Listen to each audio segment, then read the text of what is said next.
ఏపీకి సంబంధించి రైల్వే అధికారులు కీలక నిర్ణయం తీసుకున్నారు. ప్రయాణికులకు సౌకర్యవంతంగా ఉండేందుకు ఎల్హెచ్బి బోగీలను ఏర్పాటు చేస్తున్నారు. లింక్డ్ హాఫ్ మన్బుష్ బోగీలుగా వీటిని వ్యవహరిస్తారు.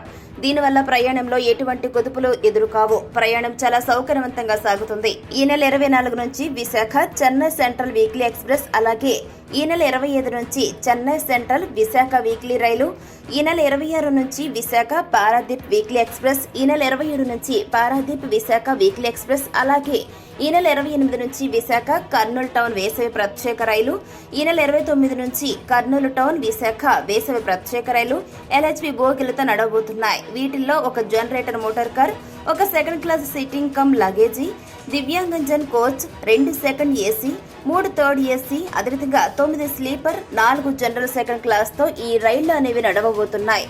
జర్మనీకి చెందిన లింకే హాఫ్ మన్బుష్ ఈ తరహా కోచ్ను తయారు చేశారు. చెన్నై, రాయ్బరేలీ, కపూర్తలాలో ఉన్నటువంటి రైల్ కోచ్ తయారీలోని యూనిట్స్ లో వీటిని తయారు చేస్తున్నారు. జర్మనీ సాంకేతిక సహకారాన్ని తీసుకుంటున్నారు. మొదట్లో జర్మనీ నుంచి 24 ఏసీ కోచ్లను భారతీయ రైల్వే దిగుమతి చేసుకుంది. అప్పటి వరకు తయారీలో ఉన్నటువంటి ఐసీఎఫ్ కోచ్ల స్థానంలో ఎల్హెచ్బి కోచ్లు ఉంటాయని అధికారులు ప్రకటించారు. చివరిసారిగా ఐసీఎఫ్ కోచ్ 2018 జనవరి 19న ఫ్లాగ్ ఆఫ్ చేశారు. అప్పటి నుంచి ఇండియన్ రైల్వే అన్ని ఎల్హెచ్బి బోగీలే తయారు చేస్తుంది.